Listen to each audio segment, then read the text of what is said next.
Okay, it is 8 August. I'm Charlie Garrett, and this is the CG Report. Predicting the future. That and a lot of other things to go over on today's report.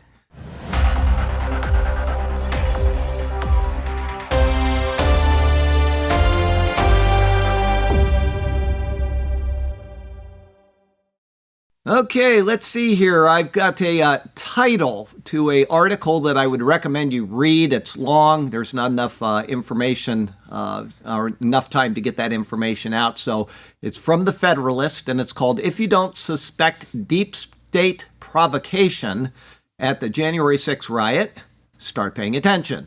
So I would ask that you would go ahead and read that article. And then we'll start out today with some news from Israel.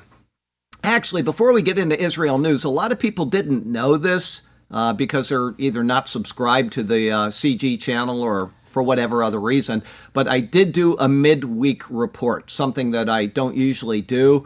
I did a midweek CG report, and if you want to see that, you've got to go to YouTube or Rumble and go to the CG report on YouTube, and it'll be the most recent video, or you can go to Rumble and just look up the superior word, and it will be the most recent video.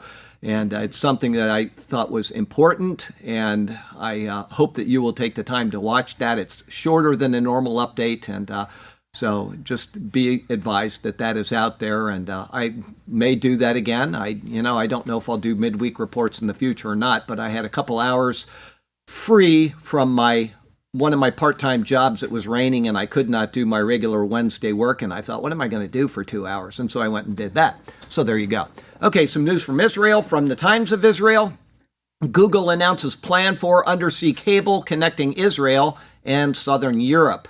Google has announced plans to build and operate 2 submarine cable systems to connect the Middle East with southern Europe and Asia. One of the projects, the Blue Submarine Cable System, will tie Israel to Italy, France, and Greece. The other, called the Rahman Submarine Cable System, will connect Jordan, Saudi Arabia, Djibouti, Oman, and India.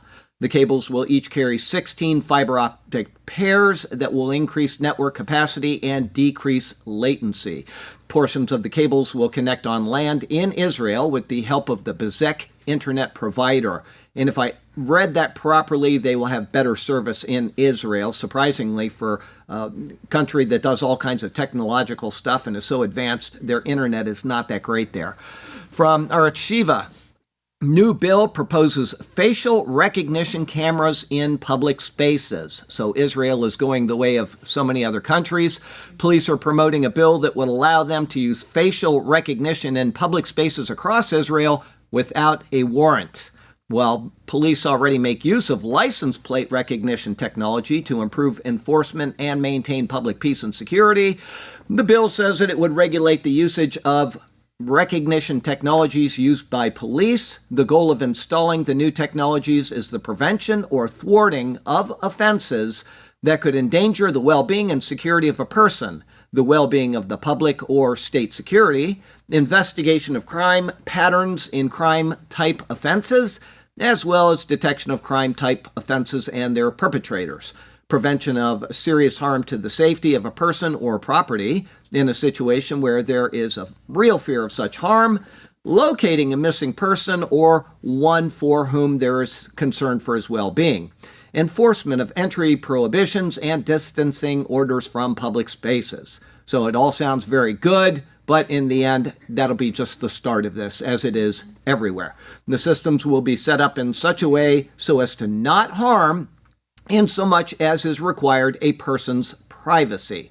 The data collected by police will be confidential, but police can share the data with another public agency for the purposes of fulfilling its duty. Critics of the bill warned that the new law will allow the police to establish its own biometric database, which would be more advanced than the government's current one. Further, the bill doesn't regulate storage and use of the data, leaving this up to the public security and justice minister's decision. In the end, I think it's a bad idea, but they're going with it. From the Jerusalem Post, the IAI signs a 200 million euro deal to provide German army with radar systems. IAI joined forces with the German-based Hensoldt, a leading company in Europe's defense industry, to provide the German army with new radar systems for the Hughes Air Defense Radar Nachfolgesystem. I hope I pronounced that right. Claudia's probably laughing at me right now. The program intends to replace the original HARD systems that have been in operation since the mid-1980s in order to modernize airspace surveillance and support the German armed forces in countering long-range missiles. The radars in question are used to detect long-range missiles and improve ballistic missile defense, as well as for space missions and satellite monitoring. The deal amounts to 200 million euros. So they're making a little bit of money down in Israel from the Germans now. Headline Wealth says Florida may drop Ben & Jerry's parent over Israel boycott. They came out with this. DeSantis sent it to the administration and said, I want you to research, is it legal? Are we doing what's right? And then from there, if Ben & Jerry's position on Israel is not reversed in 90 days, Florida will not invest in or contract with Unilever or its subsidiaries. So there you go. With that, good move on their part. I don't know of any other states that have gone as far as Florida this quickly, but they will be coming, I'm sure. Zero Hedge. Israel revives COVID restrictions as cases soar. Warns of possible lockdown in September. Once again, this is the high holy month. This is when all of their annual holidays are, and they're just going to shut the people down. You know that this is planned in advance. Despite being the most heavily vaccinated country in the world, maybe because of it, Israel's just imposed new restrictions on its population, and the body responsible for generating its COVID policies just admitted that a lockdown in September is no longer a remote possibility. It just sounds like they've planned this right down to the T. The country will revive its Green Pass system. Masks will be mandatory in all indoor and outdoor gatherings, and even fully vaccinated parents responsible for caring for a child in quarantine will be demanded to isolate as well. Now some news concerning the state of Christianity. Andrew Nathan finished Genesis and Ruth, and he's on to Exodus. I'd like to extend my congratulations to him. He was an 82nd Airborne platoon leader. He's now working with the U.S. government, and he is a wonderful guy. I get emails from him from time to time, and he is diligently searching out the word. So once again, hats off to him. From NTD, censored former homosexual pastor to petition Supreme Court with Section 230 challenge. You can say pretty much anything you want unless it's what they don't want to hear on big tech. For a country based on free speech, or at least it used to be, and the ideal that everyone is entitled to their opinion, or it used to be, it seems some opinions and life experiences are not wanted. That's what Pastor Jim Doman says he's been up against. His organization, Church United, was kicked off the Vimeo video platform for posting videos about Pastor Jim's life story and others like him who decided to leave same-sex lifestyle to pursue their Christian faith. They don't want you putting that out there, apparently. Pastor Jim is suing Vimeo for discrimination. Doman versus Vimeo was just shut down by the Second Circuit Court of Appeals, but the team is hoping to take this Section 230 challenge to the Supreme Court.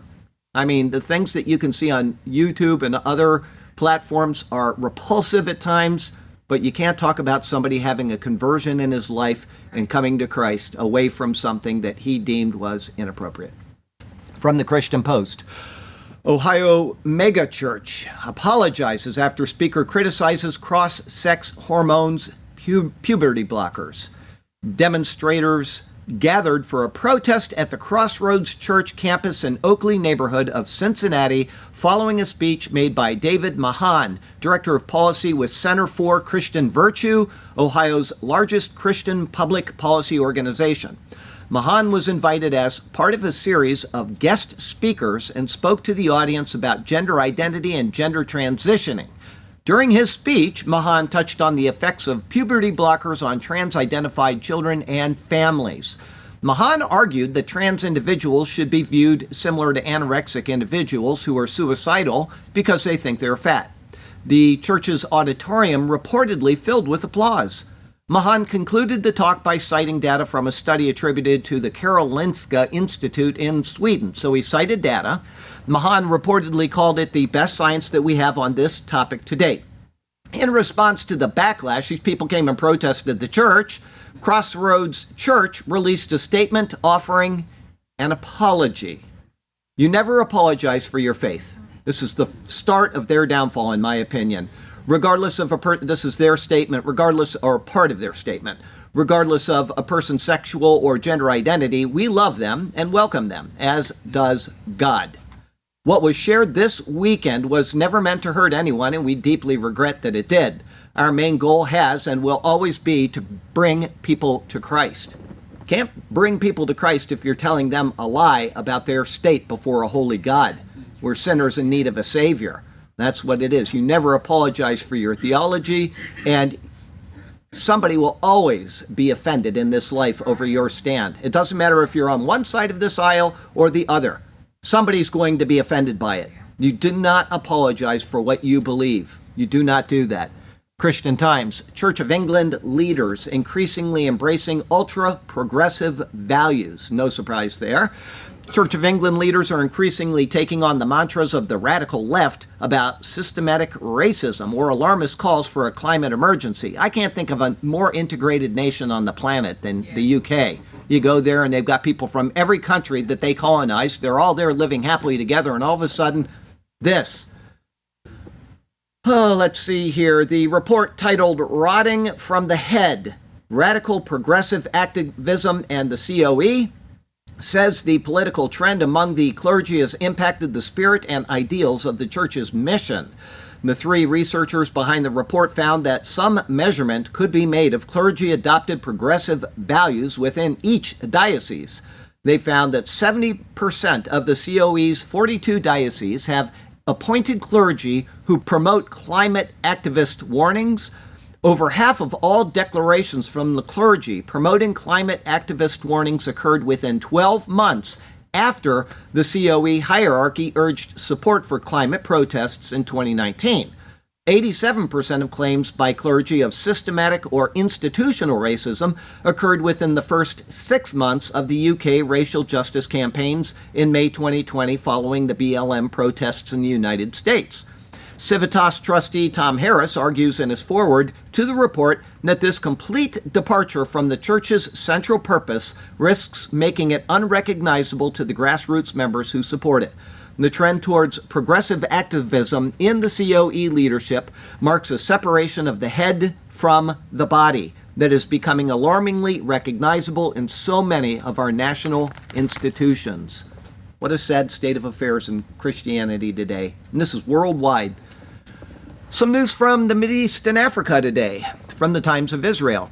FBI probe, chemicals that caused Beirut blast, only a fifth of the original shipment. It's been 1 year since that blast, and they've done a probe, and they've decided that not all of the material was either blown up or located.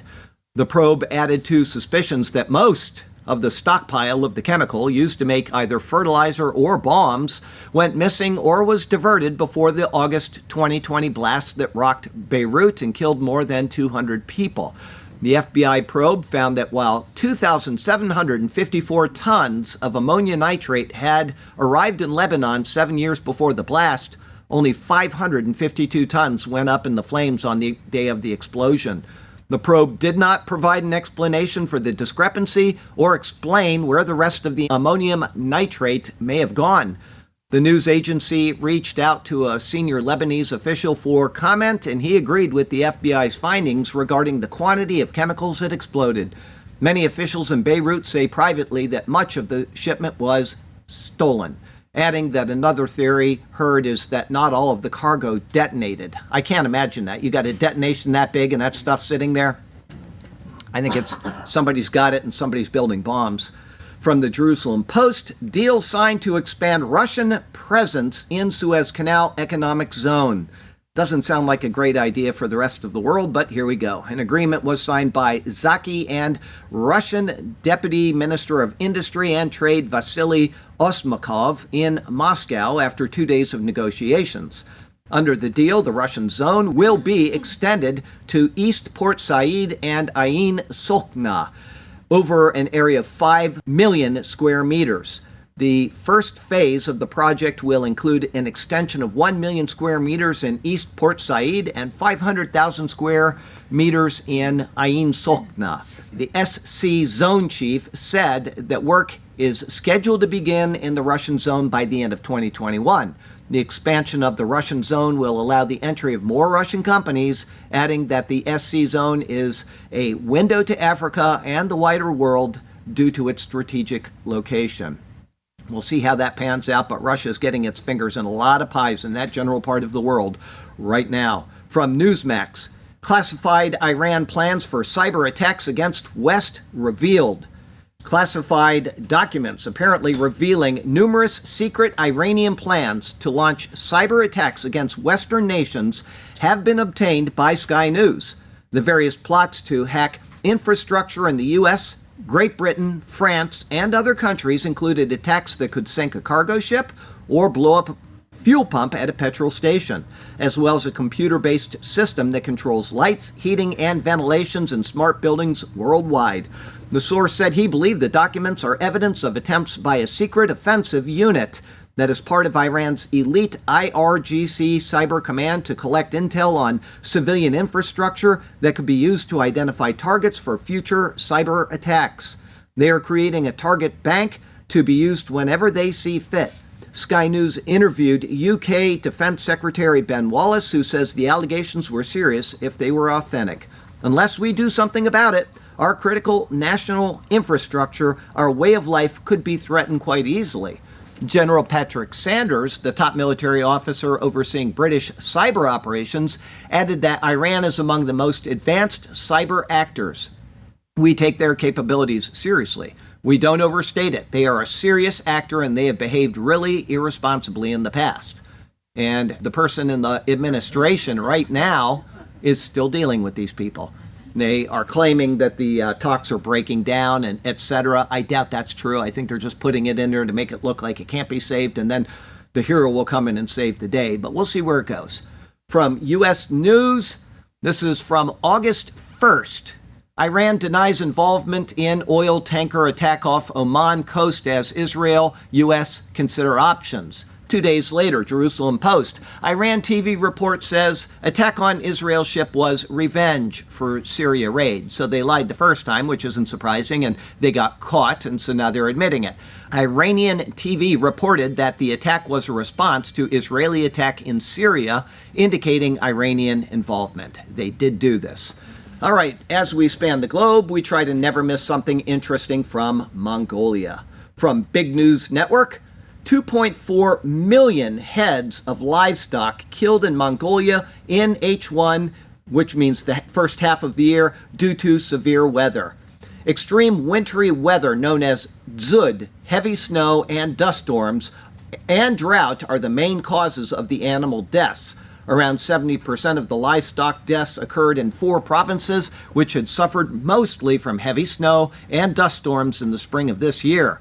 Nearly 90% of the dead animals were goats and sheep. Animal husbandry is the backbone of the landlocked country's economy, as nearly 40% of its nomads depend on animal husbandry for their livelihoods. So that's a big minus for their economy for at least the next 6 months. The book of Daniel prophesied that technology would increase in the end times. What's up in this regard? From The Drive. The Pentagon is experimenting with using artificial intelligence to see days in advance. Now, they're trying to predict the future, but I want you to know that this is not as spooky as a lot of people have reported. This is obviously information gathering, coming to a conclusion and saying this is what's going to happen. That is what's happening. It's not them peering through a glass and seeing the future or anything like that, because a lot of people have been reporting it in that light. So keep things in their proper perspective. This is just something the Pentagon is doing so that they can make a reasoned conclusion about what the future within a day or two is going to occur. So here we go. U.S. Northcom recently conducted a series of tests known as the Global Information Dominance Experiments, which combined global sensor networks, AI systems, and cloud computing resources in an attempt to achieve information dominance. and decision-making superiority. According to Northcom leadership, the AI and machine learning tools tested in the experiments could someday offer the Pentagon a robust ability to see days in advance, meaning it could predict the future with some reliability based on evaluating patterns, anomalies, and trends in massive data sets. The commander of Northcom says this capability is already enabled by tools readily available to the Pentagon. General Van Herk, commander of Northcom and NORAD, told reporters at the Pentagon that this was the third test of GUIDE, G-I-D-E, conducted in conjunction with all 11 combatant commands, collaborating in the same info space using the same exact capabilities. The experiment largely centered around contested logistics and information advantage, two cornerstones of the new warfighting paradigm. The machine learning and the artificial intelligence can detect changes, and we can set parameters where it will trip an alert to give you the awareness to go take another sensor, such as GeoInt, on satellite capability to take a closer look at what might be ongoing in a specific location. What we've seen is the ability to get way further, what I call left of being reactive to actually being proactive. And I'm talking not minutes and hours, I am talking days. The ability to see days in advance creates decision space for me as operational commander to potentially posture forces, to create deterrence options, to provide that to the secretary or even to the president. The commander claims that GUIDE shifts the DoD focus away from pure defeat mechanisms for homeland defense towards earlier, deter and deny actions well outside of a conflict, and will allow faster, more proactive decision making. So it's rather interesting what they're doing. I don't know if I'd rely on it totally, but you could at least be prepared if they said that this is coming or this is something that is going to affect us. We could at least be prepared for it. But there you go with that. All right, it's a dangerous world, including the inevitable plagues of the book of Revelation and what it prophesies of. So we're going to see how that's developing. From Zero Hedge, cargo vessel expelled from U.S. waters after discovery of Chinese invasive insects. Sounds like biological war to me. A Panama-flagged bulk carrier called MV Pan Jasmine was anchored downriver from New Orleans on July 17th when the Customs and Border Protection discovered 5 different pests, including 2 species that are known to pose a significant agricultural threat to the U.S. farmland. The significant presence of pests on board the vessel forced CBP to expel it from U.S. waters. If the vessel offloaded with dunnage filled with pests, it would have been put in a Louisiana landfill where the insects could crawl out and invade the local habitat, causing incalculable damage. Cerambicides are native to China and the Korean Peninsula and were accidentally imported into the United States over the decades in shipping material that has led to the destruction of trees and farmland. The USDA Forest Service has spent more than $500 million to eradicate cerambicides between 1996 and 2013. There was no word if the insects were deliberately put on the ship as a form of bug warfare. As for thousands of years, military leaders have used insects as weapons of war. So there you go with that. From Breitbart, vegans may be exempt from compulsory vaccines, the law firm claims. This is in the UK. Yes, if you're a vegan in the UK, you don't need to get your vaccine. Yeah, I can see a lot of vegan, I don't care. Listen, it means nothing to me. It means that much to me. Vegans. All right, last year, a judge presiding over employment tribunal ruled that ethical veganism, where a vegan avoids all animal products that are used in animals in testing, or services associated with animal exploitation with a philosophical belief, making it a protected characteristic like race, religion, or sexuality, with its adherents covered under the Equality Act 2010. So I can see a lot of people that don't fit into any of the other categories just saying, I'm giving up meat. How do you prove that? Exactly. Breitbart, trans activists object to Vax Pass because it would reveal their gender. Mail online. Who in the United States is still unvaccinated against COVID-19? CDC stats show fewer than half of people under 40, 27% of black people, and 39% of rural dwellers have had shots. Around 34% of eligible Americans are unvaccinated, and they are most likely to be young, male, and black, and living in non-metropolitan areas. So this has been blamed on the conservatives and the Christians all along, and it's not true. Not at all. From Breitbart, Vox writer Ian Millsheiser calls for 99% income tax on unvaccinated, immediately bashed as racist. And that's what it is, because it's mostly blacks that are unvaccinated, and so the people came out and said, you're racist, which is exactly what's going on. From Yahoo, COVID-19 in Los Angeles, over 25% of cases are fully vaccinated people. Epic Times, 74% of COVID-19 cases from Massachusetts outbreak occurred in fully vaccinated people. From the Superior Word News Services, CDC reports outbreak in Massachusetts produced more COVID cases in the vaccinated than the unvaccinated. I went to the CDC website to confirm it, in other words. Here's what it says from the CDC website. Testing identified the Delta variant in 90% of specimens from 133 patients.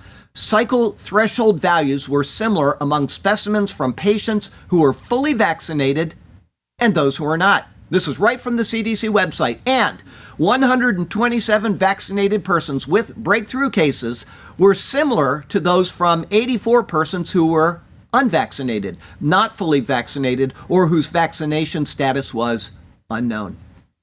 From WDBO, 25,000 fully vaccinated people statewide have tested positive for COVID-19, DeSantis says. Bloomberg, CDC scaled back hunt for breakthrough cases just as the Delta variant grew. Surprise? I don't know. Bloomberg identified more than 100,000 vaccine breakthroughs. They scaled back their hunt for these people as soon as this started to happen. Epic Times, CDC, 35,000 Americans getting symptomatic COVID-19 per week, despite being vaccinated. Breitbart, this is right from the CDC. This isn't like we're making this up here. Breitbart, Fauci, listen to this. New mask recommendations will incentivize people to get vaccinated. In other words, that's why they're telling you you have to wear masks now, is to get people that aren't vaccinated to get vaccinated. That's their reason behind this. Vaccinators wear them too. I know they do, but this is to incentivize for the unvaccinated to get vaccinated. In other words, they're just pushing this for that purpose, and he admitted it. Okay, from WTOP, this is from 27 April. Okay, I went back and got this. Fauci hopes new CDC guidelines will encourage more to get vaccinated. So what they're doing is they're making up guidelines in order to accomplish a goal, not because it's correct one way or another based on science or anything else, but they are making guidelines in order to further their agenda. That is exact. He's admitting it. Yes, he does. From Breitbart, DC mayor pressures children to receive coronavirus vaccine with Visa gift cards, free Apple AirPods for getting a jab. They're bribing children to do this. Breitbart, Biden presses schools to hold pop-up clinics to vaccinate children 12 and up. Epic Times, CDC, 397 children. Now, we just had the last two articles. This is CDC website. 397 children suffered heart inflammation after COVID-19 vaccine. From the Jerusalem Post, Israeli scientist says COVID-19 could be treated for under $1 a day. Okay, now I'm not going to say the medication because if I do, I know they'll take this down. So I'm just going to read you this. Double-blind study, which means that it is the most precise type of study you can do. A double-blind study shows this particular thing, XXX, reduces diseases, duration, and infectiousness. FDA and World Health Organization caution against its use. Of course they do. Okay, but go read the article yourself. I can't give the name of the drug, but this is a double-blind study, which is never done by the other people. It's not, but they have done it there, and they found this out. CDC revised eviction moratorium. This is, again, from the CDC. The moratorium allows additional time for rent relief to reach renters and to further increase vaccination rates. Everything that they have done is based on that agenda right there. Everything. And I will say this, that this is, okay, I'm going to say it. I don't remember the numbers, and so I will read you an article on this next week, okay? But this is right out of the Communist Manifesto, taking away private property rights. Tucker Carlson, if you saw it, did a report on this, and he said that this lady in the CDC, she's unelected, she's just a bureaucrat, and she has, by default, taken away the rights of private citizens to own private property by what she has done. Go watch that Tucker Carlson video and you'll see what he's talking about. Is because the Congress of the United States has to approve these things. Okay? It went away. The congressional rule ended. Okay? It was for a certain amount of time that they could withhold people from claiming rent from people. Okay? That ended. They have, the Supreme Court of the United States of America said that this is no longer allowed. This has overstepped the law. Right. And Biden came out and he said, constitutional scholars have agreed. This is Biden's words. They have agreed that this is not legal. But we have a couple scholars that say that we can do it, and so we're going to do it. And they had this woman who was unelected in the CDC pass a law that says you cannot charge your people in your home rent. It is taking away the rights of citizens of the United States of America, which is 2, maybe 3 of the points in the Communist Manifesto. So I will try to read those to you next week if I can get them out there. But I just want you to know that this is actually what's going on in the United States right now, is the taking away of private property rights. Okay? From the Epoch Times, Texas governor says no to another lockdown, calls it wrong course. Mail Online, U.S. records nearly 100,000 COVID-19 cases a day for the first time since February, with 277% surge over the last 3 weeks because they're letting them in over the southern border, which I reported in detail on in Wednesday's report. If you haven't seen it, please go watch that report and you'll understand everything that's going on and why they are doing this. I explain exactly why this is being done. CDC warns Indian Delta variant accounts for 93% of all infections, and vaccines cannot prevent transmission. That's the CDC saying that. The state of morality is declining. Here's some news on that. We just had plenty of it in the previous section. From Breitbart, transgender prisons. Inmate reported pregnant after California law allowed men housed with women. Well, I guess that the condoms they handed out last week didn't work because she's pregnant. Now think of this. You got 2 people that are in prison. There's a child being born that will be born in prison, and it will grow up in that environment because of what they're allowing. Think of that one. Breitbart. Disney's Muppet Babies producer hopes cross-dressing princess Gonzo inspires kids. Yes.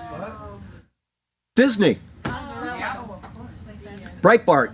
American Medical Association gets woke. This is the American Medical Association. They want to remove biological sex from birth certificates.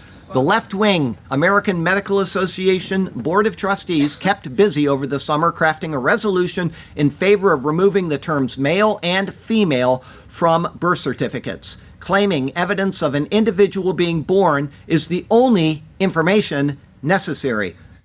A child was born. The board weighed in on the 2 forms of current birth documentation in the United States: the certificate of live birth used for data collection and the birth certificate, which currently contains the names of parents, the child or children, and their biological sex. The resolution said the live birth certificate should be where sex is noted for the sake of statistics, but that birth certificates should not include sex, as it might hamper individuals who at some point decide to live as something other than their biological sex. But what do they do by saying that? They acknowledge that you have a biological sex. It's in their own statement. Some other news from around the world. Also, be sure to check out the Superior Word sermons. I think they'll bless you, I think they'll edify you, and I know that you will learn a lot from Scripture as you go through those sermons. All right, from the AP, this is very serious news for the people of California. I can see thefts rising. I can see people actually chasing after one another with butcher knives. I can see real disaster coming for what this article here reports. Real disaster. Bacon may disappear in California as pig rules take effect. Yes, at the beginning of next year, California will begin enforcing an animal welfare proposition approved overwhelmingly by voters in 2018 that requires more space for breeding pigs, egg-laying chickens, and veal calves. National veal and egg producers are optimistic that they can meet the standards, but only 4% of hog operations now comply with the rules. Unless the courts intervene or the state temporarily allows non-compliant meat to be sold, California will lose almost all of its pork supply, much of which comes from Iowa, and pork producers will face higher costs to regain a key market. California's restaurants and groceries currently use about 255 million pounds of pork a month, but its farms produce only 45 million pounds. So there you go, more pork for the rest of us. Yes. From, you know what, that sounds like a real pork project that they have to work through in the government. Okay, from Breitbart. Tax-funded research, Britons could live off bug meat by 2030 because of net zero. They're going to say you can't have any more animals because they produce too much carbon dioxide and carbon monoxide and all of that, so they're going to have to get rid of the animals in the UK. The UK Research and Innovation Council said that meat substitutes made from insects, such as mealworms and crickets, are more environmentally friendly as they require less space and feed compared to traditional bovine burgers. Although methane inhibitors in feed could reduce emissions by around 30%, meat is still one of the highest impact foods. The public body also suggested that Britons could swap their beloved fish with lab-grown seafood-esque products in order to combat overfishing. The UKRI went on to say that fried eggs may become a thing of the past as well, claiming that eating 2 fried eggs per day will equate to the same amount of energy used to heat the average home per month. I don't believe any of this, none of it. Prime Minister Johnson has pledged to reduce carbon emissions in the United Kingdom to net zero by 2050. The move could cost the UK over $3 trillion, or 100,000 pounds per household. These people have gone absolutely bonkers. That's what's happened. From Zero Hedge, watch. Masking vaccines, lockdowns, enslavement. Psychic Bro predicted all of this last year. I'm reading this because I want you to go watch the video. Okay, Zero Hedge put it down in written form. I watched the video. There's also a longer version of the video. You can watch the whole thing. They're in Canada. They're interviewing people on the street, and they went up to one guy, and he's Jim Bro. He's got gym clothes on, and he's a hunky guy. And he just started telling them, this is exactly what's coming, folks. This is last year, and he said these things, so listen carefully. While he may not have anything on Mystic Meg, the Psychic Bro, they're calling him the Psychic Bro because he was so correct. In the clip below, somehow managed to predict all of this last 18 months sideshow from officialdom. He said, you don't need the mask. The mask is about compliance. Next, they're going to tell you you need to take the vaccine. And because they know you like to do what you're told, they are hoping that everyone just complies. And here's where the Canadian bro gets really psychic. Next, they're going to tell you, sorry, the vaccine isn't as effective as we told you it was going to be. So now this is 18 months ago, before any of this had come out.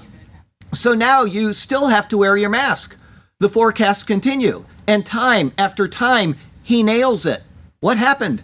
The same amount of people died, everything is the same, and now they're going to put you back on lockdown and bring it all the way until July 2021, and then they will do the whole thing again, just to be able to bring you off lockdown in September. Seriously. And the end game is clear.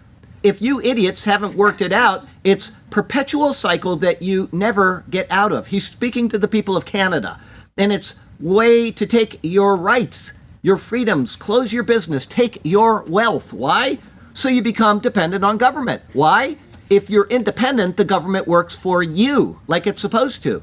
If you depend on the government to give you a paycheck to feed your family every month, now the government rules you.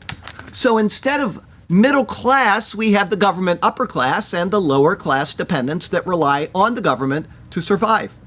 In other words, we have a slave class, and that's what they're trying to do. 18 months ago.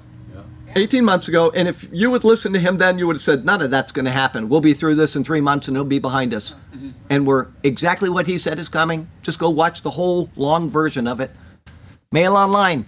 New York Police Department Commissioner says there is no logical answer why serial burglar with 19 arrests since November was freed, allowing him to break into a child's home and molest her. Well, of course there's not, but this is what you get when you let people out like that. You don't hold anybody accountable. You have this type of thing happen. Breitbart. Crime pandemic. Murderers pass coronavirus deaths in nation's capital nearly 3-1. Zero Hedge. This is UK. NHS nurses demand to COVID test newborn baby. Claim it's not the mother's property once it's outside the womb. They're standing there telling him, we're going to check this baby in your womb for COVID. And she said, no, you're not. And they said, that's not your baby once it's delivered. And they started arguing with this woman that she has no right to that child. This is the world that we're moving quickly into, folks. Mail Online. New Zealand weightlifter Laurel Hubbard crashes out of the Olympics after making history as the first trans woman to compete in a solo event. Hubbard was competing in the 87 kilogram plus category, but failed on all 3 attempts. He couldn't win as a guy, so he became a girl, and he couldn't beat any of the girls. He got completely wiped out. So he said, I'm going to quietly fade into obscurity.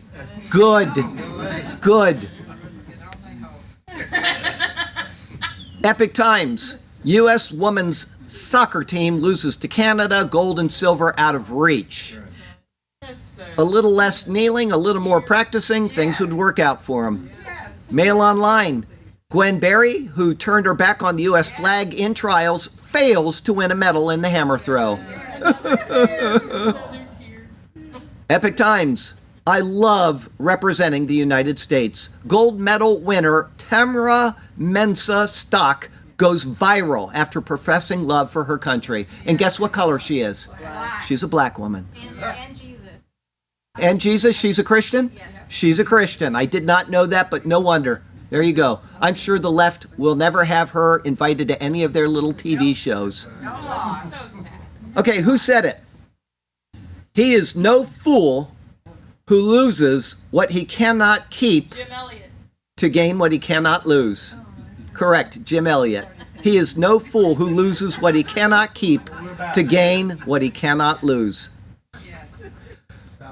Got a lesric here for you. Britain says you should now eat your fries with what used to be drawn by cows, flies.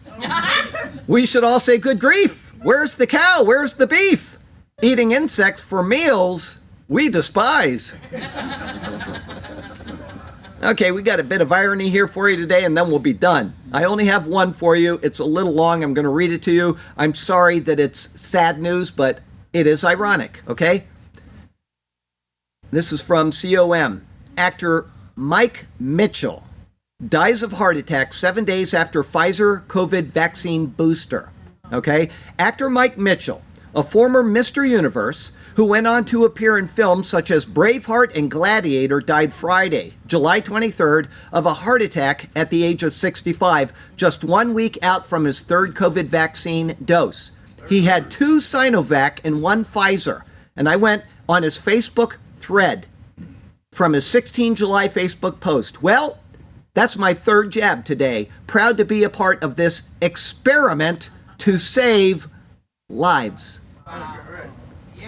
Such is the world in which we live. So from Sarasota, Florida to Ulaanbaatar, Mongolia, I'm Charlie Garrett, and that is your CG report for the week.